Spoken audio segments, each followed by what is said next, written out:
রানা প্লাজার সেই ভয়াবহ বিপর্যয়ের পর পেরিয়ে গেছে ৪ বছর, কিন্তু ১১৩৬ জন শ্রমিকের প্রাণহানি আর জীবিত উদ্ধার প্রায় ২৫০০ শ্রমিকের সেই ভয়াবহ অভিজ্ঞতার কোনো বিচার হয়নি। আগের দিন ফাটল দেখা দেওয়ার পর ওই ভবনের ব্যাংক বন্ধ হলেও ৫টি পোশাক কারখানার সবগুলো চালু থাকে, আর সেখানে কাজ করতে যান প্রায় ৪,০০০ শ্রমিক। জেনে শুনে শ্রমিকের জন্য সেই মৃত্যু ফাঁদ সৃষ্টির দায়ে হত্যা মামলার যেমন কোনো অগ্রগতি হয়নি, তেমনি এগোয়নি আইন ভেঙে ভবন নির্মাণের অভিযোগে করা রাজুকের মামলাও। বেসরকারি সংস্থা অ্যাকশন এইডের এক গবেষণায় উঠে এসেছে, রানা প্লাজায় আহত শ্রমিকদের মাত্র ৫৭% এখন পর্যন্ত কাজে ফিরতে পেরেছেন। ৪২.২% এখনো বেকার। মৃত শ্রমিক পরিবারের অধিকাংশ উত্তরদাতা জানিয়েছে, প্রাপ্ত আর্থিক সহায়তা ছাড়া তাদের আর কোনো অবলম্বন নেই। গত ১ বছরে ৯০% আহত শ্রমিকই শারীরিক ও মানসিক কোনো চিকিৎসা পাননি। ২০১৪ সালের জানুয়ারিতে আইএলওর নেতৃত্বে একটি ট্রাস্ট ফান্ড গঠন করে বিভিন্ন বিদেশি ব্র্যান্ড ও ক্রেতা প্রতিষ্ঠানের দেওয়া অর্থ এবং প্রধানমন্ত্রীর ত্রাণ তহবিল থেকে দেওয়া অর্থ সমন্বয় করে সে সময় নিহতদের পরিবারগুলোকে অর্থ সহায়তা দেওয়ার পাশাপাশি আহতদের নগদ অর্থ এবং তাদের পরবর্তী চিকিৎসার জন্য অর্থ একটি তহবিলে রাখা হয়। কিন্তু সেগুলোকে ক্ষতিপূরণ বলতে রাজি নয় শ্রমিক সংগঠনগুলো, কারণ এতে ক্ষতির জন্য দায়ী পক্ষ কোনো খরচ করেনি। তার উপর আর্থিক অনুদানের মতো ভাগে ভাগে দেওয়ায় এবং চিকিৎসার কোনো স্থায়ী ব্যবস্থা না করায় ওই সহায়তা সত্ত্বেও শ্রমিকদের ঋণ করে জমি বেচে চিকিৎসা চালাতে হচ্ছে। যারা এখনো কাজে ফিরতে পারেননি তাদের অবস্থা আরো গুরুতর। এসব নিয়ে আলোচনায় আজ রাজকাহন স্টুডিওতে আছেন BGMEA president Siddiqur Rahman, Bangladesh legal aid and services trust ব্লাস্টের নির্বাহী পরিচালক ও সুপ্রিম কোর্টের আইনজীবী ব্যারিস্টার সারা হোসেন এবং গার্মেন্টস শ্রমিক ঐক্য ফোরামের সভাপতি মোশরেফা মিশু। স্বাগত আপনাদের তিনজনকে। ব্যারিস্টার সারা হোসেন, আমি আপনাকে দিয়ে শুরু করতে চাই যে এত চাঞ্চল্যকর শব্দটি যদি ব্যবহার করি, রানা প্লাজা তো ভীষণ চাঞ্চল্যকর ঘটনা, ভীষণ চাঞ্চল্যকর মামলা। এই মামলার এই হাল কেন? একটি মামলাও এগোয়নি ৪ বছরে, কেন এরকম হলো? হ্যাঁ, এটা খুবই দুঃখজনক এবং যারা আমরা বিচার ব্যবস্থার সাথে জড়িত আমাদের জন্য খুবই লজ্জাস্কর একটা অবস্থা যে ৪ বছর ধরে মামলা চলছে, এখন এটা সাক্ষীর জন্য আসছে, কিন্তু ৬ মাস আগে মামলাটা কারো কারো ক্ষেত্রে স্থগিত হয়ে গেছে।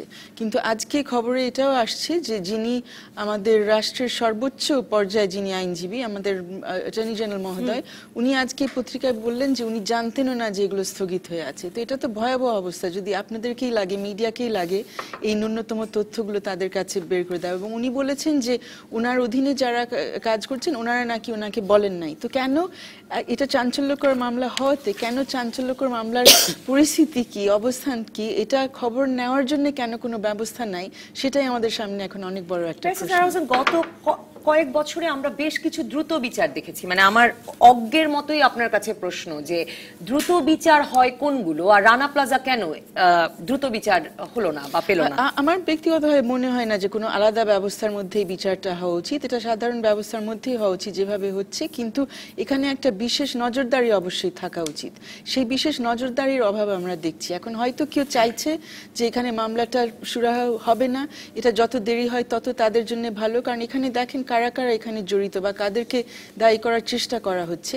যে এই কারখানার মালিক যারা আছেন, যাদের একটু আগে আপনি যে কথাগুলো বললেন যে ভবন ধস হয়ে যেতে পারে এটা জেনেও যারা তাদের শ্রমিককে কারখানার মধ্যে ঢুকালেন ২৪ তারিখে, এর সাথে আছেন ওই বিল্ডিং ভবনের মালিক, এবং এর সাথে আছে বিভিন্ন কর্তৃপক্ষ যারা এই ভবনের অনুমোদন দিয়েছেন, এটা নির্মাণের অনুমোদন দিয়েছে। তো এখন বিভিন্ন জনের স্বার্থ এখানে জড়িত এবং যথেষ্ট ক্ষমতাবান বিভিন্ন জনের স্বার্থ জড়িত। দেখেছে যে আপনারা তো অনেকগুলো মামলার সাথে জড়িত, এমনকি পত্রিকার খবরেও আজকে এসেছে, তাতে মনে হয় যে সরকারি কারণেও অনেকটা পিছিয়েছে। যেমন ধরুন ৬ জন সরকারি কর্মকর্তাকে মামলার আসামি করবার পুলিশ অনুমতি চাইলো, তারপরে সেই অনুমতি দিল না সরকার, এরপরে পুলিশ সেটা রেখেই আসামি করেই তাদের আসামি করেই পুলিশ অভিযোগপত্র দিল, কিন্তু তার মধ্যেও ৩ বছর ঝুলে গেল। এই ৬ জন সরকারি কর্মকর্তাকে আসামি করা যাবে কি যাবে না? আমরা অনেক ক্ষেত্রে দেখেছি যে চাঞ্চল্যকর মামলার জন্য আলাদা করে উদ্যোগ নেওয়া হয়। এবং স্বরাষ্ট্র মন্ত্রণালয় সেখানে এই মামলাগুলোর পরিণতি কি হচ্ছে সেটা দেখবার জন্য প্রতি মাসে বা আরো বেশি করে অনেক সময় খবর নেওয়া হয়, এবং এখানে কেন মামলাটা এগোচ্ছে না, সাক্ষী পাওয়া যাচ্ছে না অথবা তাকে হাজির করানো যায় না, এগুলোর জন্যও কিন্তু সমন্বয় সাধন করা হয়। কিন্তু এই মামলাগুলোর ক্ষেত্রে শুধু একটা তো না, বেশ কটা মামলা আছে শ্রম আদালতে, সেশন কোর্টে এবং ম্যাজিস্ট্রেট কোর্টে। এইগুলোর জন্য সমন্বয় সাধন করার মনে হয় না তেমন কোনো উদ্যোগ নেওয়া হচ্ছে, অথবা আরো খারাপ ভাবে যদি বলি হয়তো কেউ বাধাই দিচ্ছে যেগুলো যাতে না। কেন বাধা দিচ্ছে আমি আপনার কাছে জানতে চাইবো। আমার নিজের একটা সন্দেহ আছে, সেটাও আপনাকে বলবো এরপরে। সিদ্দিকুর রহমান, আপনার কাছে যেতে চাই। আমি দেখছিলাম যে অ্যাকশন এইডের দুদিন আগে যে রিপোর্টটি বেরিয়েছে তার সূত্র ধরেই সম্ভবত আজ আপনি সারাদিনই যখন আপনি গেছেন ওই ঘটনাস্থলে আজ শ্রদ্ধা নিবেদনের জন্য, তখনও আপনি বলেছেন যে আপনি একরকম চ্যালেঞ্জই করেছেন যে রানা প্লাজার আহত শ্রমিকদের কেউ আর বেকার থাকতে পারে না। কিসের ভিত্তিতে আপনি চ্যালেঞ্জ করলেন? কারণ অ্যাকশন এইড রিপোর্টটিতে একেবারে সুস্পষ্ট বলেছে যে তারা কতজনের সঙ্গে কথা বলে এই রিপোর্টটি করেছে। ধন্যবাদ। প্রথমেই আমি রানা প্লাজায় যারা নিহত হয়েছেন এবং তাদের রুহের মাগফিরাত কামনা করি, এবং যারা আহত হয়েছেন তাদের, যারা এখনো অসুস্থ আছেন তাদের সুস্থতা কামনা করি। আমি বলেছি এই জন্য যে অ্যাকশনের যে সার্ভেটা করেছে, আমরা আপনাদের মিডিয়ার মাধ্যমে বিভিন্ন সময়ে কিন্তু আমরা বলেছি যদি কেউ এখন পর্যন্ত সাহায্য না পেয়ে থাকেন, কেউ যদি অসুস্থ থাকেন, তাহলে আমাদের সাথে যোগাযোগ করুন। আমার এই সভাপতি হয়েছি 1.5 বছরের উপরে হয়েছে, আজ পর্যন্ত একটা কেসও আমাদের এখানে আসেনি। দ্বিতীয় কথা হলো যে ওনারা যদি যখন বলেন আসলে কি পরিস্থিতিটা এমন বিজিএমইএ ভবনের, আমি জানি না যে মানে একজন রানা প্লাজার শ্রমিক চাইলেই তিনি ভিতরে ঢুকে সভাপতির সঙ্গে দেখা করতে পারবেন? আমি জাস্ট প্রশ্ন করছি। অবশ্যই সভাপতির সাথে দেখা করার প্রয়োজন নাই। আমাদের একটা লোকই আছে এটার জন্য, যিনি এটা দেখাশোনা করেন। একেবারে শুরু থেকে আমরা বিভিন্ন হসপিটালে রেখে ট্রিটমেন্ট করেছি। তারপরে এখনো কিন্তু আমরা 3টা অরফানেজ ইয়েতে বাচ্চাদের লেখাপড়া করাচ্ছি, কাউকে কাউকে টাকা দিচ্ছি, ইভেন তাজরিনের গুলো আমরা দিচ্ছি। আমি নিজেও ব্যক্তিগতভাবে 5টা ফ্যামিলির দায়িত্ব নিয়েছি এবং তাজরিনের তাদেরকে প্রতি মাসে কিন্তু আমরা টাকা দিয়ে যাচ্ছি, এবং স্যালারি বছরে যতটা ইনক্রিমেন্ট আমার ফ্যাক্টরিতে যতটা হয় ঠিক সেই অনুযায়ী তাদেরকে ইনক্রিমেন্ট দিয়েই কিন্তু টাকাগুলো দেওয়া হচ্ছে। সেই ক্ষেত্রে আমি বলবো যে যদি কেউ থাকতোই এরকম, তাহলে তারা আমাদের সাথে কেন যোগাযোগ করলো না? 1 নম্বর। 2 নম্বর হইল যারাই খবর পেয়েছিল তারাও তো যোগাযোগ করলো না। তৃতীয় হইল আমাদের এখানে যারা গার্মেন্টস শ্রমিকদেরকে নিয়ে কাজ করেন, নেতা নেত্রী, তারাও কিন্তু আজ পর্যন্ত কেউ কোনো কিছু বলেননি বা কাউকে নিয়ে আসেননি। তাহলে আমি কেন বলবো না যে আমি এটা বিশ্বাস করি না? এই প্রশ্ন তো আমি নিশ্চয়ই মোশাররফ মিশুকে এবং করব, কিন্তু ওনার সাথে আমি আমি একটা মিনিট, ওনার সাথে যিনি এই রিপোর্টটা করেছেন সেই ভদ্রমহিলার সাথে আমি গত পরশুদিন 22 তারিখে রাতে টিএন বাংলায় একটা এরকম আপনাদের মতো সেখানে আমি তাকে বলেছি, এবং উনি কিন্তু বলেছে যে হ্যাঁ কেউ কেউ চাকরিতে জয়েন করতে চাচ্ছে না, কেউ কেউ ব্যবসা করতে চাচ্ছে, আবার কেউ কেউ এখনো অসুস্থ আছে, এইটাই পাইছে। তাইলে আপনার তো 43% যে লোকটা ব্যবসা করতে চাচ্ছে, এই যে সহযোগিতা পাওয়ার পরে তার কাছে তো নিশ্চয়ই একটা ফান্ড জমা হয়েছে, সেটা দিয়ে সে ব্যবসা করতে চাচ্ছে। অনেকে গ্রামে চলে গেছে, সেখানে গিয়ে ব্যবসা করছে। তাইলে সেই না আমারটা শেষ করি। আমি একটা প্রশ্ন করতে চাই আপনাকে, একটা প্রশ্ন। যে লোক ব্যবসা করবে তাকে আপনি এই হিসাবে আনবেন কেন? আনবেন না কেন সেটাও একটা প্রশ্ন। ব্যবসা যে করবে, টাকা পাইছি আমি টাকা দিয়ে ব্যবসা করব, তাহলে আপনি আমাকে কেমনে চাকরিতে আনবেন? আপনি বলেন। গত কয়েকদিনের এই আলোচনা থেকে বিভিন্ন শ্রমিকদের কথা থেকেও আমার মনে হচ্ছিল যে এর একটা বড় কারণ হচ্ছে, কিন্তু আমার শ্রমিক সংগঠন কোথায় ছিল? প্রায় আর্থিক অনুদানের মতো করে তাদেরকে সহায়তা দেওয়া হয়েছে, মানে একটি থোক টাকা তারা একসঙ্গে পাননি, এটি একটি সমস্যা।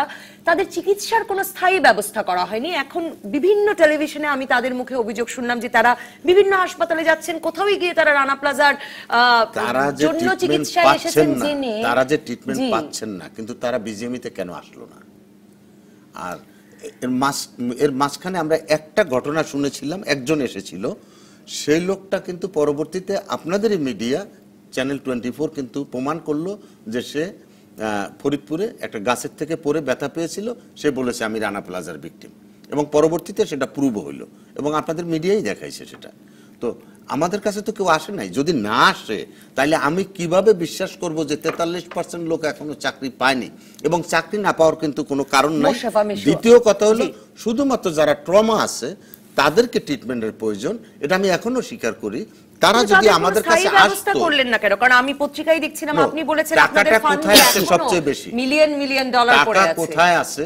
টাকাটা হলো যে ট্রাস্ট ফান্ডটা করা হয়েছে সেখানে কিন্তু বিজিএমই নাই, সেটা হলো আইএলও, শ্রম মন্ত্রণালয় এবং বিলস, তারা ম্যানেজমেন্ট করছে। তাহলে তাদের উচিত ছিল ওই লোকগুলোকে যদি পাওয়া যেত তাহলে তাদেরকে উচিত ছিল ওদের কাছে নিয়ে যাওয়া। তাদের ওখানে তো এখনো টাকা আছে, তাহলে সেখানে কেন ট্রিটমেন্ট করানো হয়নি? বিকজ এখানে আমি যেটা বুঝি, যদি কেউ এরকম থেকে থাকে তাইলে ওই যারা আপনার সার্ভেটা করেছিলেন অ্যাকশনে, তাদেরও দায়িত্ব ছিল যে কোথায় যোগাযোগ করতে হবে। তারা তো নিশ্চয়ই জানে যে কোথায় যোগাযোগ করতে হবে। আজকে তো নিশ্চয়ই আপনাদের দায়িত্ব নিয়ে বারবারই প্রশ্ন তোলা হবে সিদ্দিকুর রহমান। অবশ্যই, যদি আমার কাছে একজন প্রমাণ করতে পারে যে এসেছিল, একজন যদি প্রমাণ করতে পারে যে বিজেপিতে এসেছিল এবং তাকে আমরা সহায়তা করিনি বা সহায়তার রাস্তা দেখাইনি, তাইলে আমি সেই দায় দায়িত্ব নিতে রাজি আছি। আপনারা যারা শ্রমিক সংগঠন করেন তারাও কেন বিজিএমইতে জানাননি যে এখনো অনেক শ্রমিক চিকিৎসা পাচ্ছেন না, এখনো অনেক শ্রমিক বেকার, অনেক শ্রমিক কাজে ফেরার মতো সুস্থ হয়ে ওঠেননি? ধন্যবাদ তাওলিতা। আমি প্রথমে রানা প্লাজায় যারা হতাহত হয়েছেন তাদের স্মৃতির প্রতি শ্রদ্ধা জানিয়ে আমি কথা বলা শুরু করছি। আপনি একটা প্রশ্ন আপনি করেছেন, আমি দেখলাম যে সবসময় কিন্তু হচ্ছে যে আমরা আমাদের দায়িত্বটা, আমরা প্রত্যেকটা পক্ষ আমরা নিজেদের দায়িত্বটা ঠিকমতো পালন করি কিনা। আমি দেখলাম যে সিদ্দিক ভাই যে কথাটা বললেন যে অ্যাকশন এইড তারাও জানাতে পারতো, কিংবা সংগঠনগুলি তারাও জানাতে পারতো। আমি যদি আজকে প্রশ্ন করি যে সংগঠনগুলো জানানোর পরে বা সংগঠনগুলো মালিকদের কাছে জানানোর পরবর্তীতে পরিস্থিতিটা কি হয়, সেটা কিন্তু নানাবিধ কিন্তু অভিজ্ঞতা আমাদের কিন্তু আছে। এটা একটা দিক। আরেকটা দিক হচ্ছে যে আমি খুব জোরালোভাবে বলতে চাই, কিন্তু বিজেপির তো অনেক বড় দায়িত্ব। তো বিজেপি আপনারা এটা খোঁজ নিলেন না। বিজেপির কি সরকারের থেকে বড় দায়িত্ব নাকি? না, আপনি এখন যদি পাল্টাপাল্টি করেন সেটা অন্য ব্যাপার, যে সরকারের কেউ কিনা, সরকারের দায়িত্ব আছে, সরকারের দায়িত্ব আছে। কিন্তু এই ক্ষেত্রে সরাসরি কর্তৃপক্ষ কিন্তু আপনারা, সরাসরি নিয়োগদাতা হচ্ছেন আপনারা। আইন অনুযায়ী আপনাদের দায়িত্ব অনেক বেশি। নিয়োগদাতা হলো বিজিএমইর একজন মেম্বার, তিনি হচ্ছেন নিয়োগদাতা, আমি আসবো সিদ্দিকুর রহমান আপনার কাছে। আমি হলাম একটা অ্যাসোসিয়েশন, কথা না বলতে পারি তাহলে তো মুশকিল। বিজেএমই একটা অ্যাসোসিয়েশন। নিশ্চয়ই সিদ্দিকুর রহমান মোশাররফ মিশুকে একটু যদি কথা বলতে দেন, একটু কথা বলতে দিন। জি, একটু কথা বলতে। আমি এই কথাটাই বলছি যে বিজেএমই হচ্ছে নিয়োগদাতাদের একটা সংগঠন। তাহলে আজকে আপনার নিয়োগদাতা, আপনার সদস্য যখন এরকম একটা কাজের মধ্যে জড়িত, তার দায়িত্ব তো আপনাকে দিতে হবে। আজকে শ্রমিকের কি কাজ হচ্ছে সেটার জন্য আপনি তো শ্রমিক সংগঠনগুলিকে অভিযুক্ত করছেন, শ্রমিক নেতৃত্বকে অভিযুক্ত করছেন। তার মানে হচ্ছে যে এটা এক ধরনের আপনি কিন্তু সিদ্দিকুর রহমান, আমি আসবো আপনার কাছে, আপনি যদি মোশাররফ মিশুকে একটু কথা বলতে দেন, শেষ করতে দেন। তো আমার কাছে এটাই মনে হয়েছে যে আসলে বিজেপি যদি তার দায়িত্বটা ঠিকমতো পালন করত, এবং সরকারেরও আমরা দেখি যে শিল্প মন্ত্রণালয় রয়ে গেছে, শ্রম মন্ত্রণালয় আছে, অধিদপ্তর আছে, তারাও যদি এগুলো দায়িত্ব পালন করতো, সংগঠনের জন্য কিন্তু এটা কিন্তু অনেক বিশাল একটা ব্যাপার, এবং আপনারা বুঝতে পারবেন যে বিশাল লজিস্টিক্সের ব্যাপার। এটা একটা সংগঠন, আমরা মানে আমাদের বন্ধু বান্ধব ইত্যাদি তাদের কাছ থেকে সাপোর্ট নিয়ে আমরা চলি। কথা সিদ্দিকুর রহমান সাহেব বললেন, আমিও বলছিলাম সেই ট্রাস্ট ফান্ডটিতে তো আসলে একটা বিপুল পরিমাণ অর্থ এসেছিল, এবং সেই ট্রাস্ট ফান্ডের একটা অংশ এখনো জমা আছে চিকিৎসার জন্য। সেটা অ্যাক্সেস করবার উপায় কি? সেটা থাকার পরেও কেন শ্রমিকরা চিকিৎসা পাচ্ছেন না? সেটা কি একটু যখন ট্রাস্ট ফান্ডটা গঠন হলো এবং সেখানে $30 মিলিয়ন মতো জমা হয়েছে, সেটার অধিকাংশ তো বিতরণ ইতিমধ্যে করে ফেলা হয়েছে, কিন্তু এবং সেটা অনেক বড় একটা অর্জন আমার মনে হয় আমাদের রাষ্ট্রের জন্য এবং যারা ক্ষতিগ্রস্ত তাদের জন্য। কিন্তু ওটা বিতরণের পেছনে খুব বেশ ভালো ধরনের সুপরিকল্পিত একটা ব্যবস্থা ছিল, এবং সেখানে সরকারি এবং বেসরকারি সংস্থার সমন্বয়ে সেখানে সেনাবাহিনীরও অংশগ্রহণ ছিল, তারা স্থান দিয়েছিল, শ্রম মন্ত্রণালয় সেখানে জড়িত ছিল, এবং প্রত্যেক ক্ষতিগ্রস্ত ব্যক্তিকে খুঁজে বের করার একটা প্রক্রিয়া দাঁড় করানো হয়েছে। তারা প্রত্যেকে আসার পরে তাদের শারীরিক, যারা আহত তাদের শারীরিক একটা পরীক্ষা করা হয়েছে, কার কি ক্ষতি হয়েছে সেগুলো পরীক্ষা করার ব্যবস্থাগুলো করা হয়েছে।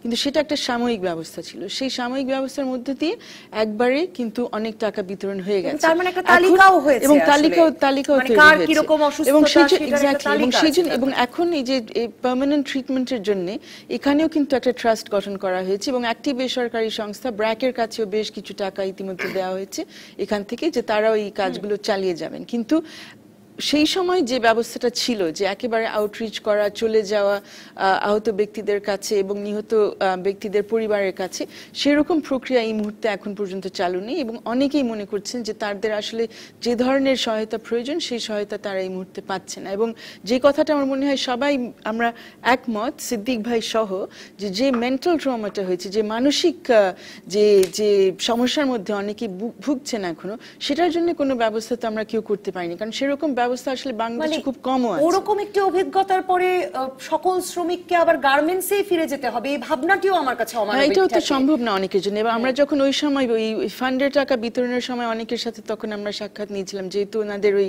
অ্যাসেসমেন্ট গুলো করা হচ্ছিল যে কার কি ক্ষতি হয়েছে, অনেকের সাথে যখন লাইনে কথা বললাম, অনেকেই কিন্তু বললো যে আমি আর ফিরে যেতে পারবো না, আমি কোনোভাবে সেই চিত্রটা বারবার আমার চোখের সামনে ভাসছে, ওখানে আমার পক্ষে যাওয়া সম্ভব না। তো সেটাও তো আমাদের বিবেচনায় আনতে হবে যে তাদের জন্য তাহলে কি হবে। আমি এর পরের এসে আসলে জানতে চাইবো যে নিশ্চয়ই ব্যারিস্টার সারা হোসেন এবং মোশাররফা মিশু, আপনারা দুজনই মালিকদের দায়িত্ব নিয়েও কথা বলতে চাইবেন। যে সরকারের ফান্ডের কথাটি তো আমরা বললামই, কিন্তু ক্ষতিপূরণের প্রসঙ্গটিতে বারবারই মালিকদের প্রসঙ্গ আসে। আমি একটা বিরতির পর আর সিদ্দিকুর রহমান, আপনাকে তার উত্তর তো দিতেই হবে। দর্শক থাকুন রাজকাহনে। ফিরে এলাম রাজকাহনে। ব্যারিস্টার সারা হোসেন, মামলাগুলোর যা অবস্থা তাতে আসলে জেলে আছেন 3 জন, রানা প্লাজার রানা আর একজন প্রকৌশলী, সাভারের একজন সরকারি প্রকৌশলী, দুজনই প্রকৌশলী, একজন প্রকৌশলী একজন সহকারী প্রকৌশলী, এই 3 জন হচ্ছেন জেলে আছেন। তার মানে মালিকরা কেউ জেলে নেই। যার যে 5টি কারখানার মালিকরা তাদের শ্রমিকদেরকে ভবনে ফাটল দেখা যাওয়ার পরেও কাজ করালেন, তারা কেউ নেই এর মধ্যে। যাদের অনুমোদন দেবার কথা ছিল, সরকারি বিভিন্ন স্তরের কর্মকর্তারা যারা অনুমোদন দিয়েছেন এরকম একটি ভবন নির্মাণে, তাদের কেউ নেই। মানে বিচারের এই অবস্থাটি নিয়ে যদি একটু বলেন।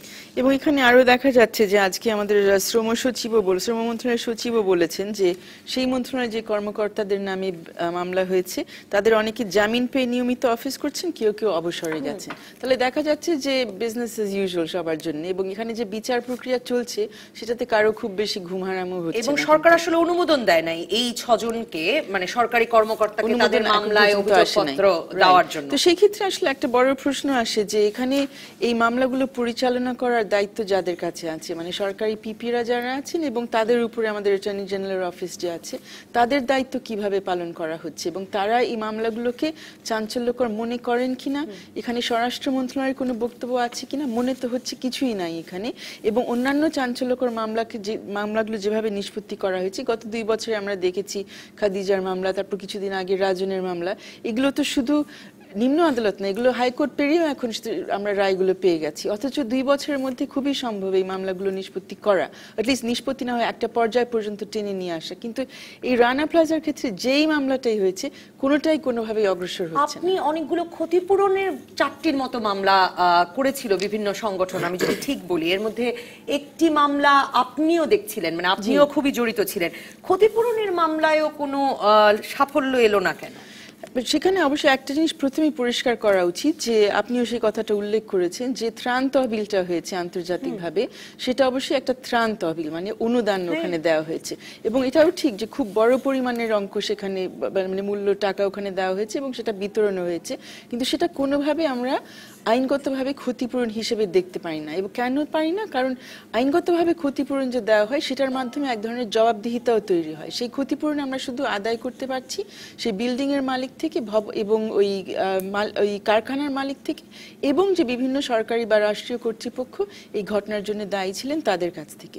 এখন এই প্রেক্ষিতে হাইকোর্ট যে 24 এপ্রিল 2013-তে তারা যে সুমোটো একটি রুল দিয়েছিলেন, যেটার কারণে ইনফ্যাক্ট সোহেল রানাকে গ্রেফতার করা সম্ভব হলো, আদালতে সুপর্দ করা সম্ভব হলো, সেই মামলার মধ্যে ওনারা আরেকটি খুবই চাঞ্চল্যকর এবং যুগোপযোগী একটা নির্দেশনা দিয়েছিলেন যে রানা প্লাজার ক্ষেত্রে ক্ষতিপূরণ কিভাবে নির্ণয় করা হবে এটার জন্য তারা একটা বিশেষজ্ঞ কমিটিও স্থাপন করলেন, এবং সেটা ওই সময় যিনি ওই পুরো উদ্ধার কাজের দায়িত্বে ছিলেন general Suhrawardy, GOC 9th division যিনি ছিলেন, ওনার অধীনে একটা বিশেষজ্ঞ কমিটি করা হয়।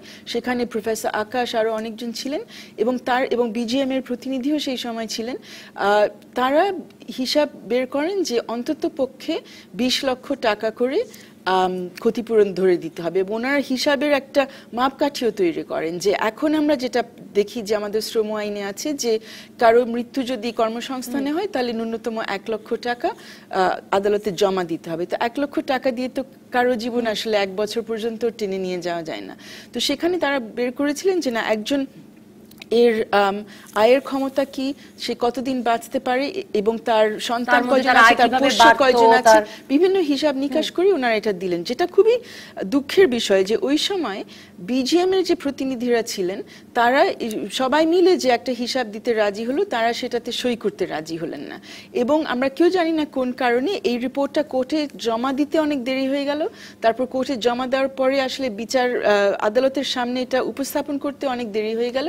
এখন পর্যন্ত সেই হিসাব নিকাশের উপর আমরা শেষ কোনো নির্দেশনা পাইনি, কিন্তু আমরা খুবই আশাবাদী যে সেই নির্দেশনাটা যদি পাওয়া যায় এবং সেই নির্দেশনা বা সেই হিসাব অনুযায়ী যদি ক্ষতিপূরণটা বিতরণ করা যেতে পারে, তাহলে একটা চূড়ান্ত পর্যায়ের একটা প্রক্রিয়া আমরা পাবো যে শ্রমিকের যদি কারখানায় কর্মসংস্থানে দুর্ঘটনার কারণে সে নিহত বা তাহলে আমি এই জায়গাটাতে আসতে চাচ্ছিলাম যে এটাই একটা বড় কারণ কিনা যে রানা প্লাজার মামলাগুলো এরকম আটকে থাকার কারণ। এটা তো অনেকগুলো স্ট্যান্ডার্ড সেট করে দিবে, মানে তার মানে ভবন ধসে পড়লে শুধু ভবনের মালিককে দোষ দেওয়া যাবে না, ভবন ধসে পড়লে সরকারি কর্মকর্তারা এই মামলা দেখিয়ে তারপর থেকে দায়ী হবেন, ভবন ধসে পড়লে যিনি নিয়োগকর্তা আমাকে সেখানে কাজ করতে পাঠাচ্ছেন তিনি দায়ী হবেন, এবং নিয়োগকর্তাকে ক্ষতিপূরণ দিতে হবে যিনি আমার ক্ষতির জন্য দায়ী।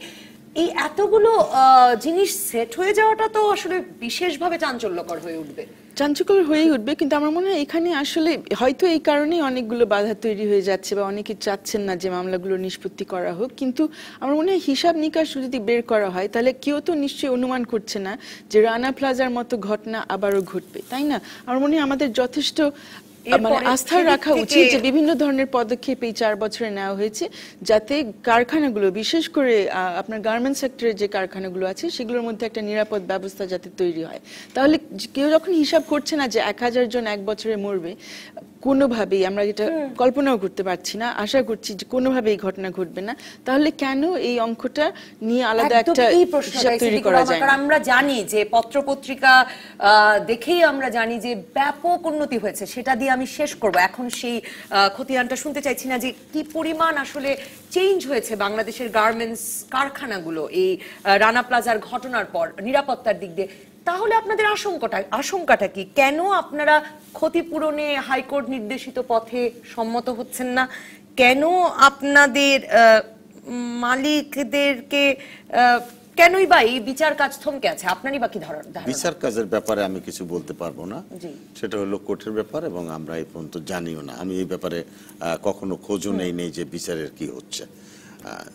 কিন্তু খোঁজ নেওয়া একটু উচিত না আপনাদের? আপনারা মনে করেন মানে ধরুন এটা আপনাদের ভাবমূর্তির জন্য, মানে আপনি যে মালিক প্রতিষ্ঠানের এরকম বহু কেস আছে, বহু বছর ধরে ঝুলে আছে। সিদ্দিক ভাই, 1000 কিভাবে বলবেন? আর এই দেশে কি শুধুমাত্র গার্মেন্টস ইন্ডাস্ট্রি আছে না আর কোনো ইন্ডাস্ট্রি আছে? মানে গার্মেন্টস ইন্ডাস্ট্রির সঙ্গে অন্য কোন একটু কথা আপনাকে বলি।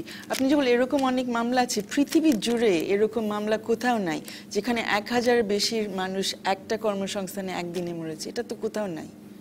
এটা তো অবশ্যই ব্যতিক্রমী একটা ব্যাপার সারা পৃথিবীর জন্য, শুধু বাংলাদেশের জন্য। আপনি কি চায়নার খবর জানেন? এই ঘটনা চায়নাতে হয়েছে না, চায়নায় চায়নায় আপনার মাইনের কোল মাইনের এখানে কত লোক মারা যায় বছরে জানেন? শিল্প ভবন ধসে এটাই আমি পৃথিবীর যতটুকু সবচেয়ে জানি, বড় আমি দুর্ঘটনা। যতটুকু আমার জানি মনে হয়- বছরে 30,000-এর উপরে লোক মারা যায়। ঠিক আছে, তাহলে আমি চায়নার জন্য খুব দুঃখ প্রকাশ করছি যে তাদের ওখানে এই অবস্থা। আমি কিন্তু কোনোভাবেই বাংলাদেশ- মৃত্যুর আমি সাথে আমি বাংলাদেশ কোনো নিয়ে ইয়ে গর্ব করতেছি করতে না। চাই আমি যে বলতে চাই, বাংলাদেশে আমরা মানুষের জীবনকে আপনি কিছু যেটা মূল্য প্রশ্ন দিতে চাই। করেছেন সেটা হলো যে ক্ষতিপূরণ। ক্ষতিপূরণ যেটা আমাদের আইনে আছে সেটা আমরা দেই, তারপরে আমাদের লাইফ ইন্স্যুরেন্স আছে, সেই ইন্স্যুরেন্সের টাকা দেই, এবং এখন একটা এই ক্ষতিপূরণ যাতে দেওয়া যায় ভবিষ্যতে কোনো কিছু হইলে, সেই জন্য আমরা কিন্তু একটা ওয়েলফেয়ার ফান্ড করেছি। এই ফান্ডের একটা অংশ ব্যবহার হবে বর্তমানে রানিং কাজের জন্য, আরেকটা অংশ ব্যবহার হবে কোনো অ্যাক্সিডেন্টাল কোনো কিছু যদি হয়। এটা হলো আমাদের ইন্ডাস্ট্রিতে, কিন্তু বাংলাদেশে আরো তো অনেক ইন্ডাস্ট্রি আছে। আপনি যদি এক জায়গায় দেন না, তাহলে না, সব সেটা তো জায়গায় দিতে রপ্তানির হবে। পরিমাণেও আপনাদের সঙ্গে অন্য কোনো না, ইন্ডাস্ট্রির না। তুলনা নাই। রপ্তানি ছাড়া ইন্ডাস্ট্রি আছে না? সরকার না, জি, রপ্তানি ছাড়া না, ইন্ডাস্ট্রি আছে না? কি পরিমাণ লোকের এবং কর্মসংস্থান আপনি যে আপনারা বলবেন- করেন তার সঙ্গেও কোনো তুলনা আপনি যে হয় না। অন্য বলবেন যে industry। আপনি সেফ, হ্যাঁ আপনি সেফ, এখানে সেফ, কিন্তু এইখানেই যে আমরা সেফ আছি এটাই বা কিভাবে আমি বলবেন? একটা প্রশ্ন এটা তো জেনে কেউ আসলে বলতে যেতে পারবে না। চাই। ওনার একটা আজকে যেমন বয়লার বিস্ফোরণে দিনাজপুরে 13 জনের মৃত্যু হয়েছে, সেটা কোনো এরকম গ্লোবালাইজ ইন্ডাস্ট্রিতে হয়নি। এটাও একটা বড় প্রশ্ন আমাদের জন্য যে তাদের এখন কি হবে। তারা সেই 1 লক্ষ টাকা নিয়ে পড়ে থাকবে, তাদের জন্য আর কোনো ব্যবস্থা হবে না। কিন্তু ওনার পয়েন্টটা ঠিকই আছে যে শুধু গার্মেন্টস ইন্ডাস্ট্রির জন্য কেন, কিন্তু আমরা তো সেটা বলছি না যে শুধু গার্মেন্টস ইন্ডাস্ট্রি। আমরা বলছি আপনারা আমরা বলছি আপনারা মানটা একটা নির্ধারণ করে হ্যাঁ, দিন। আপনারা শুরু করেন এবং অন্য সবার জন্যও আমরা হোক। তো মানটা নির্ধারণ জি, করে দিব আমি না। যে মানটা প্রশ্নটি আপনাকে নির্ধারণ তো করে করবে। যেতে চাই, মালিকরা কি করলেন? এই যে রানা প্লাজার 5 মালিক, তারা কেউ মালিকরা জেলে এখন- নাই, সেটা মালিকরা আজকে এখন সকাল থেকে মোটামুটি ভাবে পত্রিকা পড়ে বলতে নিচ্ছি। পারেন যে রাস্তায় আছে, কিন্তু মালিকদের বাইরেই আছেন। বাচ্চারাও স্কুলে পড়তে পারে না এখন, তাদের অনেকেই মানে কোনো রকমের চলে, এবং তাদের যে ইন্ডাস্ট্রি মিরপুরে ছিল সেগুলো বন্ধ হয়ে অর্থদণ্ড গেছে। তারা কি দিলেন? মানে তারা এই তার মানে আমরা তার তো একটু নিজের ত্রাণ কিছু তহবিলের নাই। ত্রাণ তার তো তহবিলের কথা না, শুনলাম, না, তারা তার মানে কোনো প্রথম- ক্ষতিপূরণও তাদের না, দিতে না, তারা হয়। প্রথম যখন বেতন দেওয়া হয়েছে তখন বোধহয় তারা, তখন আমি ছিলাম না যদিও দায়িত্বে, তখন বোধহয় তারা কিছু টাকা দিয়েছিল, এরপরে আর তারা টাকা দিতে পারেনি, কারণ তাদের কাছে অ্যাকচুয়ালি কিছু নাই। মোশাররফা মিশু, এই যে টাকা অনুদান আর হিসেবেই আরেকটা পাওয়া যেটা গেল, অনুদান হিসেবে টাকাটা দিল বায়াররা, তাহলে বায়াররা ব্যবসাটা করে আমাদের সাথে। হ্যাঁ, তাহলে কিন্তু সেটাতে তো আর আপনি আপনাদের কোনো অবদান না, নাই। আপনি অনুদান কেন, কার অবদান না? মানে এটা তো বিদেশি ক্রেতারা দিয়েছেন, বিদেশি ক্রেতারা সরকার ব্যবসা করে দিয়েছেন, কার সাথে? ILO দিয়েছেন, না, নিশ্চয়ই না, আপনাদের না, না, সঙ্গে। না, না, না, না, না, বিদেশি ক্রেতারা যে টাকাটা দেয় তারা তো আমাদের কাছ থেকেই আবার প্রাইসটা দিন দিন কমায়, তারপরে অ্যাডজাস্ট করেই দেয়, কেউ এমনি দেয় না। আপনি যে এখন আমরা যে অ্যাকর্ড অ্যালায়েন্স হয়েছে ওখানে যে টাকা খরচ করতেছে, যেখানে যে টাকা খরচ করুক কার ঘাড়ের থেকে যাবে? যে ব্যবসা করে তার সাথেই যাবে। এরকম যুক্তি এবং- দিলে আপনারা ব্যবসা না এবং- করলে রানা প্লাজাও হতো না। জি। এবং সবচেয়ে বড় তাহলে তো কথা হলো যে শ্রমিকরা টাকাও আপনারা যাচ্ছে। একটা জিনিস ভুল বলতেছেন, সেটা হলো টাকা দেওয়া হয়েছে, এখন আপনি এটাকে বলবেন অনুদান আর ক্ষতিপূরণ, দুটো আলাদা জিনিস। মানে এটা কিন্তু মালিকরা কিছু টাকা, দেন নাই। টাকা মালিকরা কিছু দেন নাই, টাকা, ILO, টাকা না। বিদেশি ক্রেতারা এবং সরকার প্রধানমন্ত্রীর ত্রাণ তহবিল মিলে দিয়েছে। প্রধানমন্ত্রী ত্রাণ তহবিলে আমরাও টাকা দিয়েছি নিশ্চয়ই, personal হ্যাঁ, charity। হ্যাঁ, ব্যক্তিগত, না, দান। না, তো ওই মালিকের যদি কিছু না থাকে, আজকে যদি আমার একটা ইন্ডাস্ট্রি হয়, সেই ইন্ডাস্ট্রিটা যদি আগুন লেগে পুড়ে যায়, আমার যদি আর কোনো সম্পদ না থাকে, আমি কোত্থেকে দিব? নিশ্চয়ই আপনার কাছে আসবো সিদ্দিকুর রহমান। মোশাররফা মিশু, আর্থিক অনুদান যা পেলেন শ্রমিকেরা, সেটা সারা হোসেন বলছিলেন যে খুব সুন্দর তালিকা করে দেওয়া হয়েছে। শ্রমিকরা সেটা ব্যবহার করে মানে নতুন জীবন শুরু করতে পারলেন না কেন? টাকাটা যথেষ্ট ছিল না, নাকি টাকাটা তারা সুন্দর ব্যবস্থাপনা করে ব্যবহার করতে পারেন নাই? সুন্দর ব্যবস্থাপনা যেটা বললেন, আমরা কিন্তু দেখেছি যে টাকাগুলো তারা না, নানাভাবে কারণ পেয়েছে। সিদ্দিকুর রহমান যেমন সেই প্রশ্ন তুলেছেন যে তাহলে সেটা দিয়ে ব্যক্তিগত ব্যবসা শুরু করলেন না কেন তারা? করছে, অনেকে করছে, না, অনেকে এখানে করছে। যেই মাত্রায় তারা আহত হয়েছিলেন, যেমন কারো একদম কোমর ভেঙে গেছে, হাত কাটা গেছে, পা কাটা গেছে, ঘাড় ভেঙে গেছে, হয়তো তারা সারা জীবনই এরকম থাকবেন আর কি। এবং একটা দীর্ঘস্থায়ী একটা চিকিৎসা যদি তাদের হতো, অনেকে কিন্তু সুস্থ জীবনে ফিরতে পারতেন, কিন্তু আমরা দেখেছি যে সেই চিকিৎসা কিন্তু হয়নি। যেই টাকাটা দেওয়া হয়েছে এখান থেকে কিন্তু অনেক শ্রমিকদেরকে কিন্তু তার চিকিৎসার জন্য কিন্তু ব্যয় করতে হয়েছে, এটা আমাদের মনে রাখতে হবে। এইটা একটা দিক। এটা একটা দিক। আরেকটা ব্যাপার হয়েছে যে আমরা দেখেছি বিকাশে এত টাকা পাঠানো হচ্ছে অমুক দিন, আবার 3 মাস পরে আবার এত টাকা পাঠানো হচ্ছে। তাহলে আপনি একসাথে যদি টাকাগুলো পেতেন, তাহলে আপনি একটা জায়গায় এটাকে একটা ব্যবসায় কাজে লাগাতে পারতেন। যেই টাকাটুকু তিনি পাচ্ছেন সেই টাকাটুকু একটা বড় অংশ চলে যাচ্ছে তার চিকিৎসার ক্ষেত্রে, তার পরবর্তীতে তার রুটিনে এইরকম অবস্থায় যদি, যার জন্য এটার ব্যবস্থাপনাটাকে আসলে একটা প্রশ্ন থেকেই যাচ্ছে। কিন্তু আমরা যেভাবে দেখছি এগুলো কিন্তু পত্রপত্রিকায় কিন্তু সংবাদ হয়েছে, যারা একটু দেখবেন পত্রপত্রিকাগুলো এই জিনিসগুলো দেখবেন। সেই জন্য আমি বলছি যে আসলে এবং অনুদান এবং ক্ষতিপূরণের কথাটা যে এই বিষয়টা আসলে খুব বেশি করে আসছে, আমার মনে হয় এটা কিন্তু কোনো শ্রমিক সংগঠন কিংবা কোনো সংগঠন, কোনো সরকার এটা যে বলছে যে দুটোকে আলাদা করে দেখছে তা কিন্তু নয়। এটা কিন্তু বিশ্বব্যাপী কিন্তু একটা আইনের প্রশ্ন। তাহলে একটা হচ্ছে চ্যারিটি, একটা হচ্ছে অনুদান আপনি দিচ্ছেন, একটা আপনি তাকে সহযোগিতা করছেন, সাহায্য করছেন, আরেকটা হচ্ছে আইন অনুযায়ী কারখানার নিয়োগকর্তা হিসেবে আপনি আপনার নিয়োগ যাকে করেছেন সেই নিয়োগকারীর আপনার কর্মস্থলে মারা গেছে, কর্মরত অবস্থায় মারা গেছে, সেইখানে আপনি তার জন্য আপনি ক্ষতিপূরণ দিচ্ছেন। যার জন্য এই দুটো ক্যাটাগরি সম্পূর্ণই ভিন্ন, দুটো বৈশিষ্ট্য সম্পূর্ণই ভিন্ন। এই জন্য আমাদের এই দুটোকে এক করে দেখার কোনো সুযোগ আছে বলে আমি মনে করি না। আমাদের দেশে এইটা খুব দুর্ভাগ্যজনক একটা ব্যাপার। আমরা মনে করি যে অনুদানগুলি দিয়েছেন, আমরা দেখছি বিভিন্ন ব্র্যান্ডগুলি তারা অনুদান তাদের মতো তারা করেছেন। আমি মনে করি যে এটা তাদের যে রেসপন্সিবিলিটি ছিল, এবং আমাদের দিক থেকে আমরা শ্রমিক সংগঠনগুলি কিন্তু আমরা কঠোরভাবে তাদেরকে বলেছি যে আপনারা শুধুমাত্র এখান থেকে টাকা বানিয়ে নিয়ে যাবেন, মুনাফা নেবেন, এটাই কিন্তু আপনাদের একমাত্র কথা নয়। আপনারা ক্যাম্পেইন শুরু হয়েছিল যে জিন্স, গার্ড জিন্স, এই সেই, রাইট, যে এইটার দায় দায়িত্বও কিন্তু আপনাদেরকে নিতে হবে। তাজরিন রানা প্লাজা যা হয়েছে এটার দায় আপনারা কোনোভাবেই এড়াতে পারেন না। এটা আমরা বিভিন্ন মিডিয়াতে, বাইরের সমস্ত দেশে বাইরের সমস্ত জায়গায় কিন্তু আমরা এই কথা বলেছি। তাহলে সেই দিক থেকে আমরা দেখতে পাচ্ছি যে আমরা সেই সব দেশের নাগরিকরা তারা কিন্তু জেগে উঠেছে, সেসব দেশের নাগরিকরা সব কিছুর সাথে আমরা একমত তা কিন্তু আমরা বলছি না, কিন্তু এইগুলোর চাপে পড়েই হোক তারা সবকিছু মিলেই কিন্তু ব্র্যান্ডরা আমরা দেখলাম এই প্রথম তারা কিন্তু বাংলাদেশে তারা দায়িত্ব নিলেন, এবং কতগুলো তাদেরও যে একটা তাদের একটা দায়িত্বশীলতার ব্যাপার আছে সেই বিষয়টা কিন্তু তারা বুঝলেন। কিন্তু আমরা দেখলাম যে ব্র্যান্ডগুলো যে দায়িত্ব নিলেন একই সময় কিন্তু তাদের দেশে কিন্তু আমরা তাদের নাগরিকদের কাছে কিন্তু এই প্রশ্ন শুনে আমরা লজ্জা পেয়েছি যে আমাদের দেশের ব্র্যান্ড যারা আছে আমরা তাদের সমালোচনা করি যে তারা মুনাফাখোর ইত্যাদি, তারপরেও কিন্তু তারা তোমাদের দায়িত্ব নিচ্ছে। কিন্তু তোমার দেশের মালিক কি করেছে? তোমার দেশের মালিক তো একটা পয়সাও ক্ষতিপূরণ দেয়নি।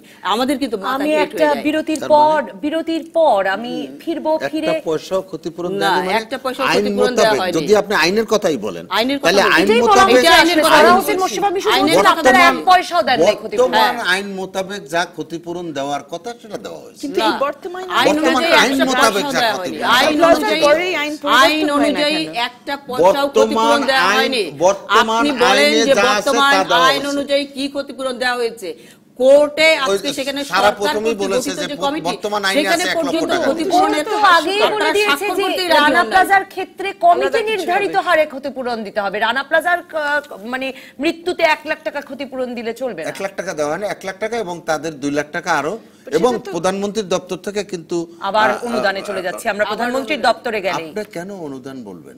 তাইলে আসেন আপনি অনুদানও মানবেন না, আপনি অনুদানও মানবেন, ওইখানে তো আমরাও দিচ্ছি, অনুদানও মানবেন না, আবার বর্তমান আইনও মানবেন না।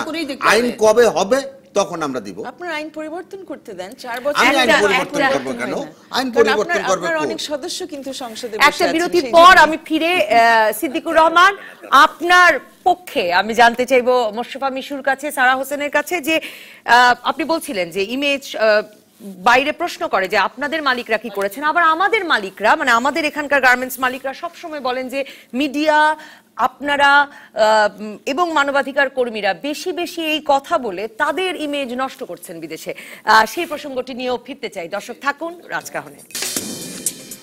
ফিরে এলাম রাজকাহনে। মোশাররফা মিশু, আপনি প্রসঙ্গ তুলছিলেন বিরতির আগে যে বাইরেও আপনাদেরকে এই প্রশ্নের মুখোমুখি হতে হয় যে বিদেশি ক্রেতা হিসেবে আমরাও রানা প্লাজার ক্ষতিগ্রস্তদের পাশে গিয়ে দাঁড়ালাম, তোমাদের মালিকরা কি করলো? কিন্তু আমাদের মালিকরা মানে বিজিএমই এর মালিকরা বাংলাদেশে সবসময় প্রশ্ন তোলেন যে সংবাদ মাধ্যম, শ্রমিক নেতা নেত্রী, মানবাধিকার কর্মী এরা বেশি কথা বলে তাদের ইমেজ ক্ষতিগ্রস্ত করেন। সিদ্দিকুর রহমান চীনের উদাহরণ দিয়েছে যে চীনে নাকি এর চেয়েও খারাপ অবস্থা, আমাদেরটা নিয়ে বেশি কথা হয় কারণ আমরা বেশি কথা বলি।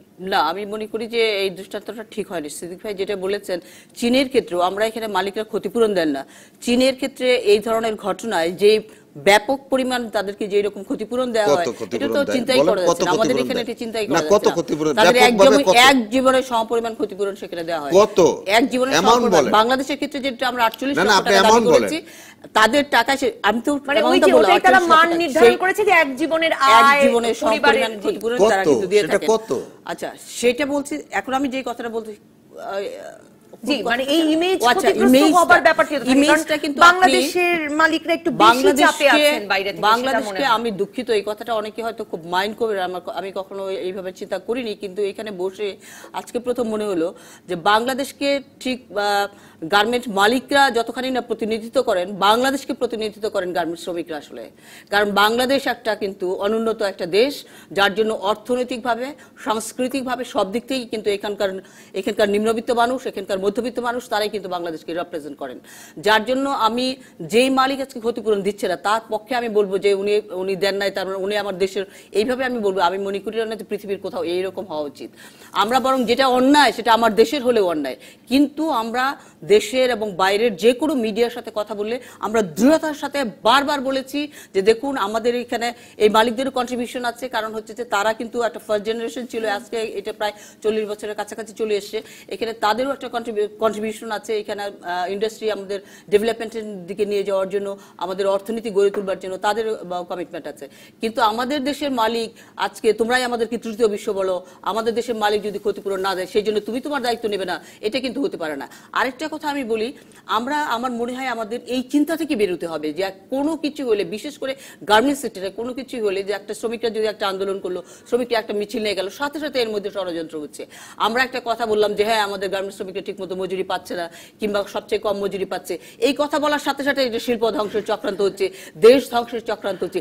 এই জায়গা থেকে আমাদেরকে আসলে বেরোতে হবে। আমরা যদি এই জায়গা থেকে না বেরোই, এই দৃষ্টিভঙ্গি থেকে এবং এই অভিযোগ থেকে না বেরোই, আমি মনে করি যে সত্যিকার অর্থে দেশটাকে সামনের দিকে এগিয়ে নিয়ে যাওয়ার ক্ষেত্রে, বা এই ইন্ডাস্ট্রিকে স্পেসিফিক্যালি এই ইন্ডাস্ট্রিকেও সামনের দিকে নিয়ে যাওয়ার ক্ষেত্রে আমাদের যা যা সম্ভাবনার দিক আছে, এবং পাশাপাশি সম্ভাবনার পাশাপাশি যেই সমস্ত ত্রুটির দিকগুলো আছে, সেগুলো কিন্তু আমরা সামনে ধরে সেটাকে আমরা সামনে এগিয়ে নিয়ে যেতে পারবো। আপনারা আমাদের সকলকে অভিযুক্ত করেছেন, কিন্তু বাংলাদেশে রানা প্লাজা পূর্ববর্তী গার্মেন্টস শিল্প এবং রানা প্লাজা পরবর্তী গার্মেন্টস শিল্প, সেটি যে আলাদা, এটা আপনারাই নিজেরাই এখন বলেন এবং সেটা নিয়ে গৌরব করেন, আমরাও করি। সেই প্রসঙ্গটি যদি বলেন যে কমপ্লায়েন্সের দিক দিয়ে, নিরাপত্তার দিক দিয়ে রানা প্লাজা পরবর্তী গার্মেন্টস শিল্প একেবারে বদলে গেছে কিনা, পুরো কি বদলেছে? পুরোপুরি এখনো বদলেনি, এটা সত্যি কথা। যেটা হলো যে আমাদের যখন রানা প্লাজা হওয়ার পরে, রানা প্লাজাকে আমরা বলবো যে এটা আমাদের জন্য একটা ওয়েক আপ কল ছিল।